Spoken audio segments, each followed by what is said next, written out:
Yeah, we got a chance to speak to a woman who knows some of these people on the expedition and one man that is missing on that submersible. But she also told us about the dangers that people face when they head 2.5 miles down to one of the most famous shipwrecks in the world.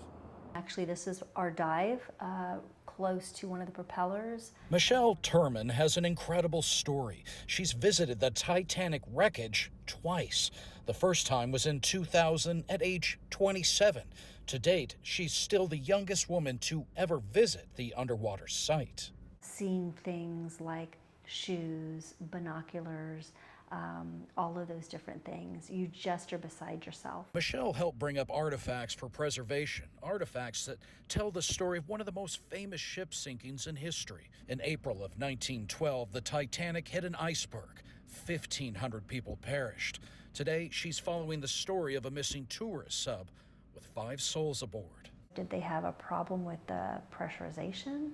Was there something that was awry in their, I don't know, cabin? I'm just not sure from that perspective. This story hits home for Michelle. She knows one of the crew members, Titanic expert and French mariner, P.H. Narchelet. If in fact something has occurred and we don't see him, I can only imagine that he's resting in peace and there's no place else he would want to be. She shows just how dangerous the water pressure can get. These 2 cups used to be the same size. The one on the right was strapped to the hull of her submersible for one of her dives. You can see the effects that the pressure would have on things at that depth. She says explorers always know the risks, that the ocean is unforgiving and anything can happen. If you're an explorer at heart, those are just certain risks that you're willing to take.